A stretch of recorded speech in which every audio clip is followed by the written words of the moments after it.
श्री शिवाय नमस्तुभ्यं भक्तों। आज के उपाय में हम जानेंगे कि यदि आपके घर में गंगा जल हो तो श्राद्ध पक्ष में घर का कोई भी सदस्य यह उपाय कर सकता है। करना यह है कि गंगा जल लेकर उसे हाथ में लेकर तुलसी के क्यारे के पास एक कटोरी रखकर हथेली में गंगा जल लेकर काशी विश्वनाथ का नाम लें। 5 या 7 बार उसमें छोड़ दें तो पितरों को मोक्ष मिलता है। ये चरित्र नहीं आया तो आप ध्यान से सुनिएगा। 16 श्राद्ध में, श्राद्ध पक्ष में घर में अगर गंगा का जल हो, आपके घर में अगर गंगा जल रखा हो, श्राद्ध पक्ष में तुलसी के क्यारे के पास में एक छोटी सी कटोरी रखकर घर का कोई भी व्यक्ति, चाहे महिला हो, पुरुष हो, पुत्र वधू हो, बच्चे हों, कोई भी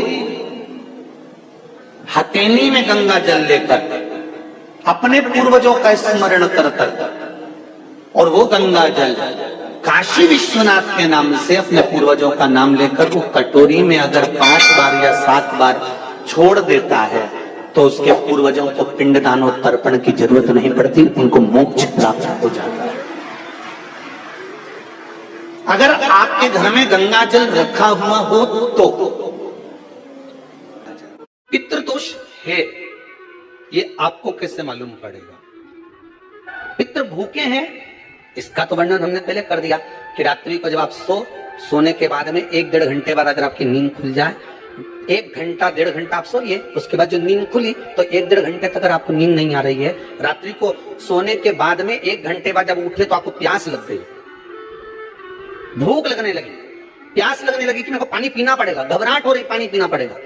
1-1.5 घंटे सोने के बाद अचानक नींद खुले और आपको प्यास लगे, समझ लेना आपके पितृ भूखे हैं और प्यास है, उनको जल की जरूरत है। किसी भी नदी में, सरोवर में, कुंड में, बावड़ी में, तालाब में, आप तीर्थ में जाकर जब स्नान करते हैं तो स्नान करने के बाद एक काम का नियम बना लो कि अपने हाथ की अंजलि में जल लेकर अपने पूर्वजों को देना। प्यासे रहते हैं। 3 वृक्ष पितरों के तुल्य हैं।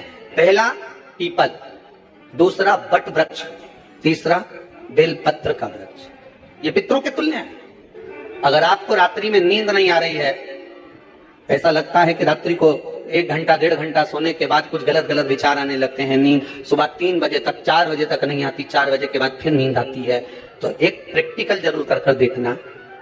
1 लोटा पानी लो, उसमें थोड़ा सा कच्चा दूध डाल लीजिए, श्राद्ध पक्ष चल रहा है, बेलपत्री का पेड़ या पीपल का पेड़ या बट का पेड़, इन पेड़ के नीचे ले जाकर उस दूध को दोपहर में सुबह 10 बजे से लेकर 12 बजे के बीच में ले जाकर चढ़ा दीजिए।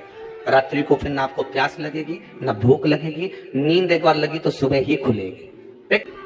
पीपल के वृक्ष में 52,000 ब्राह्मण एक साथ निवास करते हैं, इसलिए पितृतुल्य है। बट वृक्ष ब्रह्मा जी के मस्तक से बना, इसलिए पितृतुल्य है।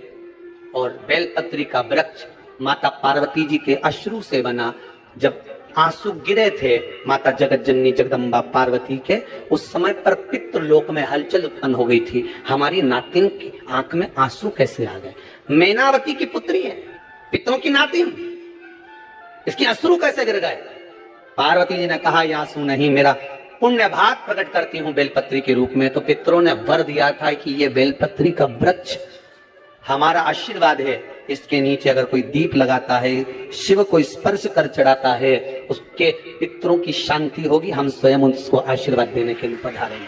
बेलपत्र का वृक्ष। तो रात्रि को अगर भूख लग रही है, प्यास लग रही है तो पितृदोष।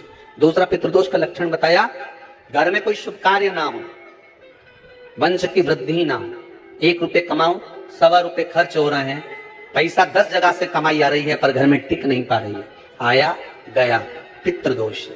जरा सी कटोरी पड़ी है, उसके पीछे विवाद चालू हो जाए, पानी ढुल गया उसके पीछे विवाद हो जाए, या छोटी छोटी बात में घर में क्लेश मचा हुआ है, पितृदोष है। समझ लो हमारे पूर्वज हमसे खुश नहीं है, प्रसन्न नहीं। कोई कहता है गुरुजी श्राद्ध बड़े बेटे को करना चाहिए कि छोटे को करना चाहिए? शिव महापुराण की कथा कहती है, अगर जायदाद का पूरा हिस्सा बड़े ने लिया हो और तुमने अपनी माता का दूध ना पिया हो तो एक ही को कर लेने दो। अगर माता का दूध पिया है और अगर एक अंगूठी भी ली है, जरा सा एक कपड़ा भी अगर सास का लिया है, तो श्राद्ध तो तुझे करना ही पड़ेगा, करना ही पड़ेगा। तूने मेरा दूध पिया है तो बिल्कुल, जम के तो बोलो, अगर तुमने उनका कुछ खाया है तो अब एक काम और हो सकता है, गुरुजी वो श्राद्ध अगर हम नहीं करें और बड़े भैया करें और हम उन्हीं के यहाँ चले जाएं तो चले जा, मना कौन कर रहा है? पूरी का तेल तू ले जा,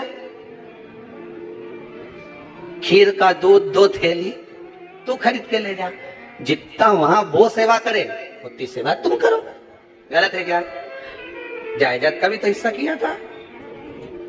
सुई की नोक के बराबर नहीं दूंगा, ने ईंट इधर खसकी है तो हमारी इधर खसका दीजिए। हमारी वसीयत में इतना लिखा है तो फिर वसीयत में ये भी लिख के जाना चाहिए था। मैं तो क्यों सबके, तुम डरो मत ही रहे एक भी, जब छोरा छोरी के सब सामान प्रॉपर्टी दो ना, जमीन दो ना, जायदाद दो ना, सारा सामान छोरा छोरी के दो, तो उनके लिख के भी जाओ कि हमारी श्राद्ध कर दे अच्छे से, नहीं तो भोसड़ी बन के सुनाऊंगी। श्राद्ध करो। कितना दिया तुमको, बोलो ईमानदारी से बोलना, कितना दिया? ढेरों। और एक बात बहुत अच्छे से कहूंगा, आप लोगों के जीवन में उतरे, अगर मायके में भाई, मायके में भाभी, मायके के लोग अगर आपके माँ बाप का श्राद्ध नहीं करते हैं तो बेटी भी अपने माता पिता का श्राद्ध कर सकती है। उसने भी दूध पिया है अपने माता पिता का, पर वो श्राद्ध का भोजन कौन कराएगा? बेटी का पुत्र हो, बेटी की पुत्री हो, वो कराए, और नाम वो नाना नानी का ले ले। वृक्ष पितरों के तुल्य हैं। बिल्व वृक्ष, पीपल वृक्ष और बरगद वृक्ष। यदि आपको रात्रि में भूख या प्यास लगती है, नींद खुल जाए, तो 1 लोटा जल लेकर उसमें कच्चा दूध डालकर सुबह 10 से 12 बजे के बीच पीपल में चढ़ा आएं। इससे पितरों को शांति मिलती है।